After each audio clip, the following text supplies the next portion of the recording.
बंधु, ये बात निश्चित है कि आप जब भगवत भक्ति के अनुगामी बनेंगे तो परिवार तो आपसे दूर हो ही जाना है, धीरे धीरे सब दूर होंगे।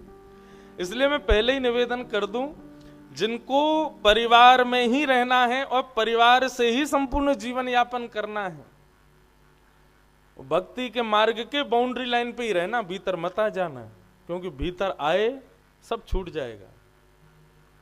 और आप छोड़ोगे ऐसा नहीं, वो छोड़ देंगे आपको। मीराबाई की स्थिति राजा राव दूधा जी के घर में किसी को नहीं भाती, लेकिन जितने भी संत आते हैं सबको भा जाती।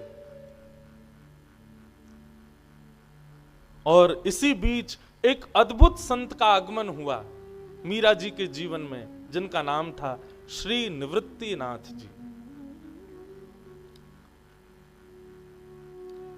राव दूधा जी अपने पूरे परिवार के साथ डाकोर जी रणछोड़ राय भगवान का दर्शन करने के लिए निकले मेड़ता से। एक एक रात्रि दिन भर चलते, रात में एक जगह पड़ाव होता, फिर दिन भर चलते, फिर रात्रि पड़ाव होता। एक दिन रात्रि में एक नदी के किनारे एक जगह पड़ाव हुआ, वहीं पर सबके शिविर लगाए गए और सब रुके हुए थे। चर्चाएं आदि सब चल रही थी। राव दूधा जी भोजन के लिए बैठे, तभी उन्होंने कहा, मीरा कहां है, बुला के लाओ। सबने ढूंढा, लेकिन पूरे शिविर में मीराबाई नहीं मिली। तब किसी ने देखा कि वहीं पीछे एक नदी थी और उस नदी के ऊपर चट्टान के ऊपर मीराबाई बैठी। सबने जाकर के मीराबाई को देखा तो मीराबाई नदी के उस पार बैठे हुए एक महात्मा को देख रही हैं, उन महात्मा का दर्शन कर रही हैं। राव दूधा जी ने कहा, मीरा क्या कर रही हो? दादाजी, कोई वैष्णव संत बैठे हैं सामने, मुझे उनका दर्शन करके बहुत सुख मिल रहा है, इसलिए मैं उनको देख रही थी। राव दूधा जी ने पूरे सैनिकों के साथ जाके, परिवार के साथ जाके महात्मा को प्रणाम किया। श्री निवृत्तिनाथ जी बैठ करके थोड़ी देर सत्संग आदि हुआ। मीराबाई ने वहां भी कुछ जिज्ञासाएं की। निवृत्तिनाथ जी मीराबाई की जिज्ञासा से बड़े प्रसन्न हो गए और उन्होंने भी वही कहा जो हमेशा संत कहते थे। बोले कि दूधा जी, आपकी ये लाली साधारण नहीं है। इसके भाव, इसके प्रश्न बताते हैं कि ये साधारण नहीं है।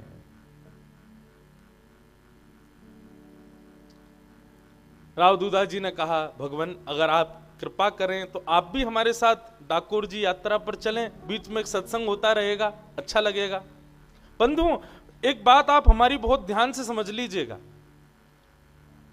आपको ठाकुर जी प्रिय लगते हैं तो आपके हृदय में क्या भाव आएंगे मुझे नहीं पता, पर ठाकुर जी को आप प्रिय लगते हो तो निश्चित है कि आपको वैष्णव संत और सत्संग इनमें बड़ी रुचि हो जाएगी।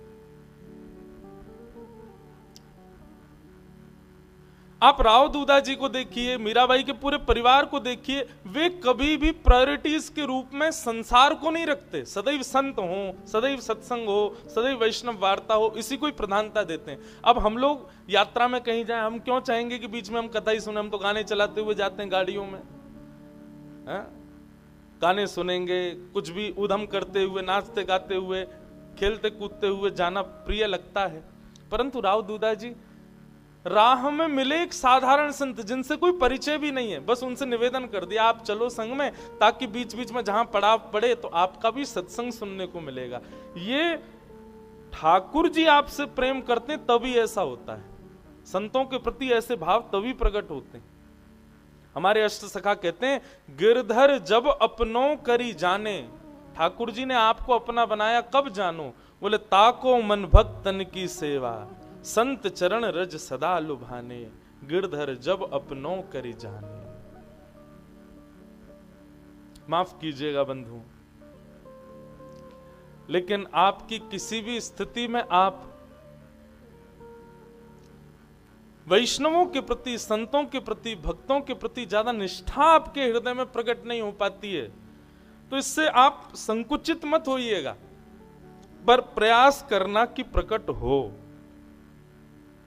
क्योंकि वो जब प्रकट होती है तब ही ऐसा संभव हो सकता है कि ठाकुर जी आपसे प्रेम करते होंगे। निश्चित है। श्री निवृत्तिनाथ जी राव दूधा जी के उस यात्रा में संग हो लिए। मीराबाई ने निवृत्तिनाथ जी से कहा, भगवान हम ठाकुर जी क्यों जा रहे हैं? निवृत्तिनाथ जी बोले, हम भगवान का दर्शन करने जा रहे हैं। बोले, जोशी जी कथा में बताते थे कि भगवान तो सब जगह रहते हैं, जड़ चेतन आकाश पृथ्वी जंगम खम्बायु अग्नम सलिलम महिम, जब भगवान सब जगह है, फिर एक उस ठाकुर जी को देखने के लिए हम ठाकुर जी क्यों जा रहे हैं? निवृत्तिनाथ जी बड़े प्रसन्न हो गए।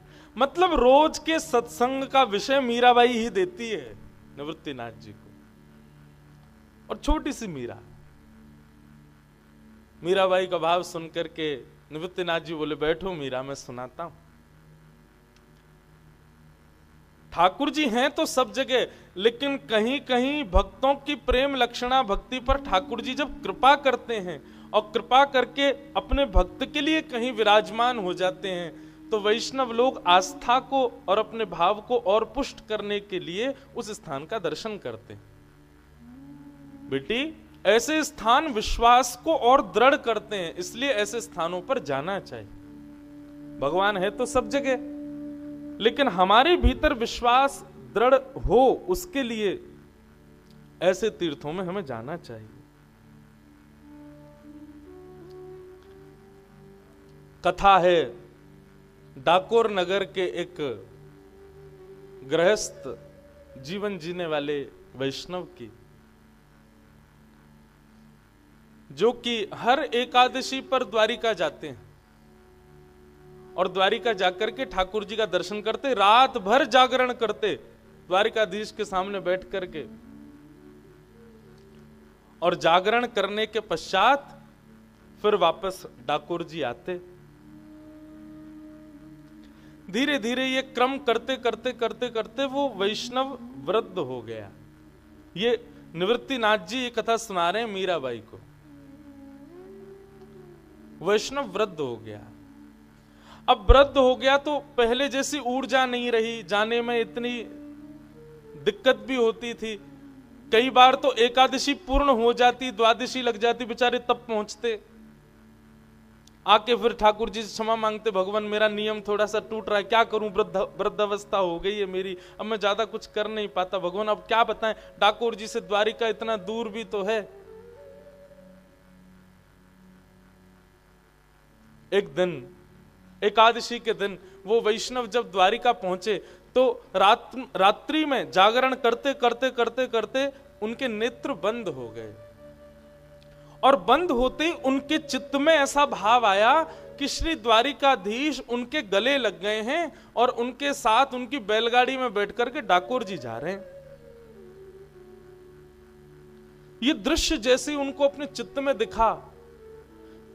दिखा वो भाव नेत्र खोल करके जब उन्होंने अनुभव किया, बोले कि कहीं ठाकुर जी आज्ञा तो नहीं कर रहे कि तू मुझको ले चल। अरे ये पाप नहीं कर सकता मैं, पुजारी मुझे बहुत मारेंगे, जान से मार देंगे मुझे। लेकिन मन में सोचने लगे ज्यादा से ज्यादा क्या होगा, मरूंगा, लेकिन अपने ठाकुर को एक बार गले तो लगा लूंगा। अरे साहस कर लूं, पूरा जीवन तो मैंने व्यतीत कर दिया एकादशियां यही मना करके, अब ये भाव मेरे हृदय में आया, इसका मतलब द्वारिकाधीश आज्ञा दे रहे हैं। अपना नाम लेकर के बोले, आज पीछे मत हट। अरे किससे डरता है तू, द्वारिकाधीश तेरा स्वामी है, उसके आगे किससे डरता है तू, आज थोड़ा साहस कर ले, ठाकुर जी को लेके भाग चलते हैं ठाकुर जी। और अर्धरात्रि का समय जैसे तैसे करके मंदिर के अंदर प्रवेश कर गए, सामने शंख चक्र गदा पद्मधारी चतुर्भुज द्वारिकाधीश का दर्शन किया। आहा, मन में पहले विचार करने लगे ये तो बड़े भारी होंगे, इनको कैसे उठाऊं, लेकिन जैसे ही अंक में भर के उठाया तो मानो ठाकुर जी कोई 2 महीना के बालक के समान हल्के हो गए, पहले से तैयार बैठे थे, ले चल मुझे। गोदी में लेकर के आए, आकर के अपनी जल्दी से चुपचाप, अभी अर्धरात्रि का समय, कोई उठा नहीं होगा, धीरे धीरे ब्रह्म मुहूर्त का समय हो रहा था, मंगला की आरती का समय होने वाला था, जल्दी से लेकर के आए, अपनी बैलगाड़ी में ठाकुर जी को लिटाया, अपने पटके से उनको ढक दिया और लगे अपने बूढ़े बूढ़े बैलों को चलाने। चिंता भी हो रही है मन में, धक धक भी चल रही है, श्वास भी ली नहीं जा रही, वृद्धावस्था है। प्रसन्न भी हो रहे हैं कि ठाकुर जी मेरे साथ चल दिए, लेकिन दुखी भी हो रहे हैं, बोले पुजारियों को जब पता चलेगा तो मेरा हाल क्या होगा। हे द्वारिकाधीश, मैं तो आपकी आज्ञा मान के आया हूं, हे द्वारिकानाथ, हे मेरे जगन्नाथ, मेरी रक्षा करना। मीराबाई कथा सुन रही है और सुन करके बार बार ताली बजाती है, नेत्रों से कभी आंसू आ जाते, पहुंच करके सुनती है। फिर क्या हुआ? बोले वो वैष्णव ठाकुर जी को लेकर के जाने लगा। इतने में ही द्वारिकाधीश के मंदिर में पुजारियों ने जब प्रवेश किया, हल्ला मच गया पूरी द्वारिका में, ठाकुर जी चोरी हो गए, ठाकुर जी चोरी हो गए, ठाकुर जी को कोई ले गया। पूरी द्वारिका की खोज की गई, कौन था रात्रि में यहां पर, तो पता चला कुछ वैष्णव जागरण कर रहे थे। तभी उनसे पूछताछ हुई तो वो बोले एक हमारे साथ डाकोर जी का भक्त था, वो नहीं मिल रहा है, बाकी सब यही है। अपने अपने घोड़ों पर बैठ करके लोग दौड़े डाकोर जी के मार्ग पर। वो वैष्णव ठाकुर जी को लेकर के जा रहा था, वो पीछे मुड़ मुड़ करके देख रहा था, तभी देखा कि प्रचंड धूल उड़ रही है, मानो घोड़े आ रहे हैं। अब तो घबराहट भरने लगी, बेचारे बूढ़े बूढ़े बैल कितना भागेंगे, और भगा में उनको, बोले भागो, लेकिन डाकोर जी तो बहुत दूर है अभी। मन में विचार करने लगे क्या करें।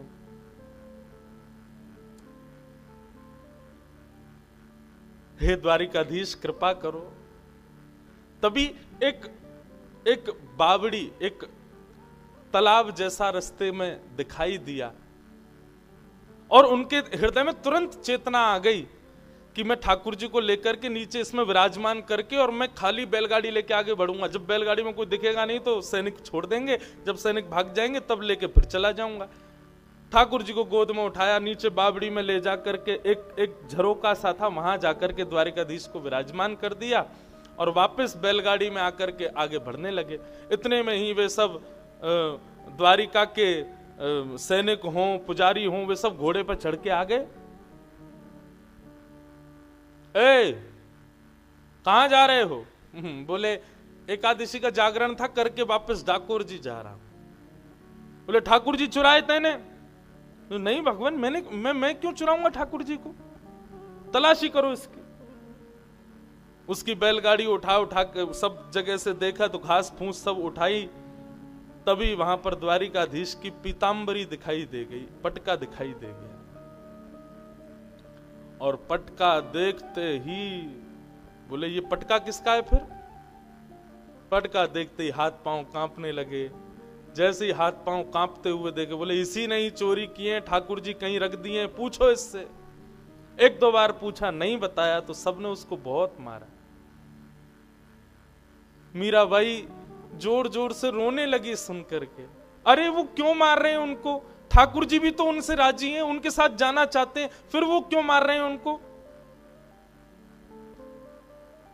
निवृत्तिनाथ जी शांत करें, बोले मीरा सुनो, आगे सुनो। बहुत मारा, लहूलुहान हो गया वो वैष्णव।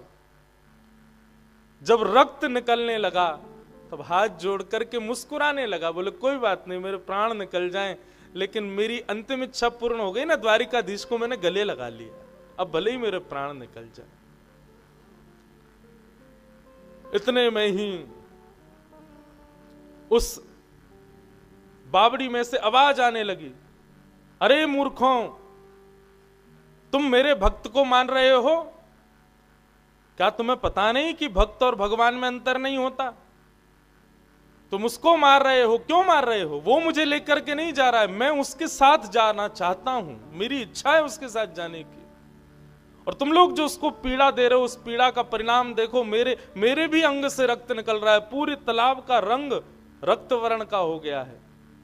जब ये स्वर सुना, सब पुजारी और सैनिकों ने जाकर के जब बावड़ी में देखा तो पूरी बावड़ी का रंग रक्त वर्ण का हो गया। सब लोग क्षमा मांगने लगे, बोले भगवान क्षमा कर दो, अपराध हो गया। ठाकुर जी ने कहा अमुक अमुक तिथि के दिन उस स्थान पर मेरा दूसरा स्वरूप तुमको प्राप्त होगा, उसको ले जाकर के तुम विराजमान कर देना, मुझे अभी इन्हीं के साथ जाने दो। तब वो वैष्णव, उसके पूरे हाथ पैर सब जगह जख्म हो गया था, नीचे गया, जाकर के द्वारिकाधीश को देखा। इतना प्रेम द्वारिकाधीश करते हैं ये जान करके उसने जैसे अपने हृदय से लगाया ठाकुर जी को, उसके सारे जख्म ठीक हो गए, बिल्कुल स्वस्थ हो गया। और ठाकुर जी को लेकर के डाकोर जी में विराजमान हुआ। वही डाकोर जी में रणछोड़ राय के रूप में विराजमान है। मीराबाई ने जब ये कथा सुनी, अब तो मीराबाई उतावली हो गई, सबसे कहने लगी हम कब पहुंचेंगे डाकोर जी, हम कब पहुंचेंगे, कब दर्शन होगा हमको उनका, मुझे उनको देखना है जो अपने वैष्णव भक्त के साथ चले आए।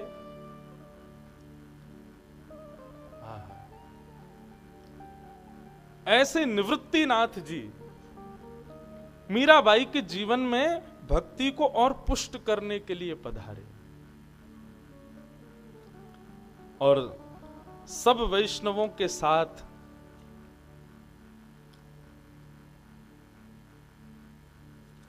डाकोर जी गए और डाकोर जी जाकर के द्वारिकाधीश का दर्शन किया। रणछोड़ राय भगवान का दर्शन करके सब आनंदित हो गए, मीराबाई प्रसन्न हो गए। जैसे जैसे जीवन आगे बढ़ रहा है, मीराबाई का विश्वास उतना दृढ़ होता जा रहा है।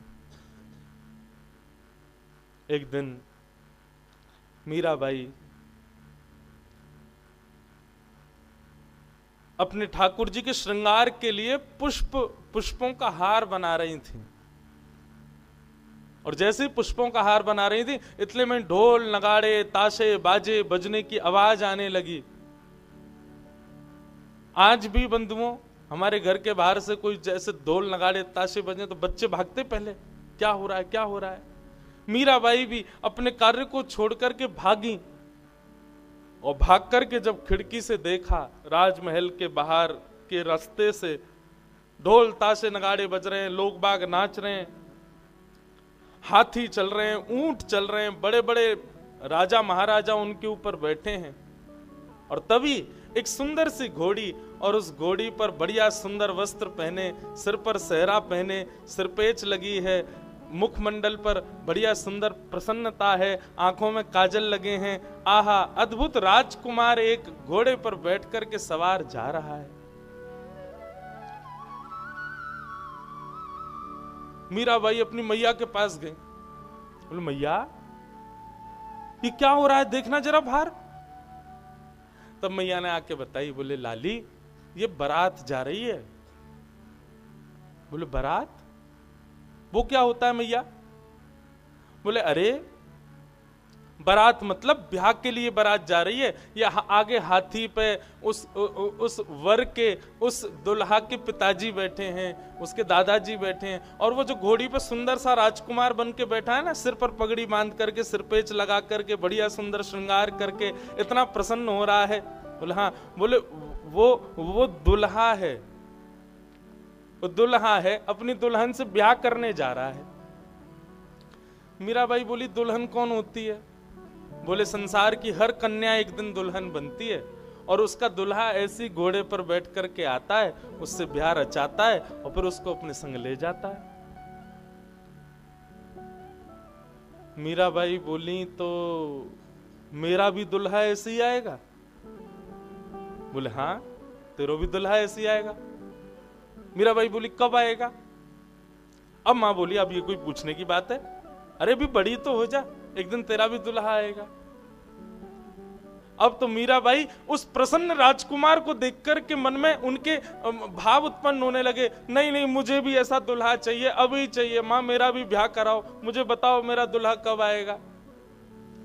माँ बोली ये कोई पूछने की बात है मीरा, थोड़ी बड़ी हो जा, थोड़ी समझदारी आ जाए तेरे भीतर, फिर तेरा भी ब्याह करा देंगे।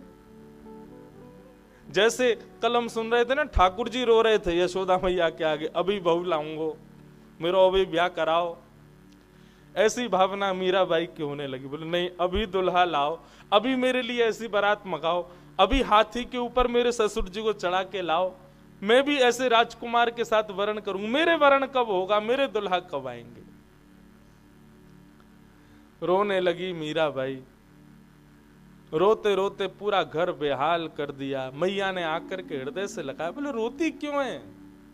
बोले मुझे बताओ मेरे दुल्हा कहाँ है। माँ ने सोचा क्या करूं, इतना रो रही है, इतनी परेशान कर रही है। तभी सामने चौकी पे बैठे मीरा के गिरधर, उनकी ओर दृष्टि पड़ी माँ की। अरे देख देख देख देख, देख इधर आ, देख तेरा दुल्हा मिल गया मुझे। कहाँ है माँ, कहाँ है कहाँ है कहाँ है? बोले वो देख, वो चौकी पे बैठा है सज धज के बढ़िया तैयार होकर के, वही तेरो दुल्हा है, वही तेरो बींद है। राजस्थानी में दुल्हा को बोलते हैं बींद, और तू वाकई बींदड़ी है, यही तेरो बींद है। मीराबाई बोली ये तो मेरो गिरधर है, ये तो मेरो गोपाल है। बोले नहीं नहीं मीरा, यही तेरो बींद है।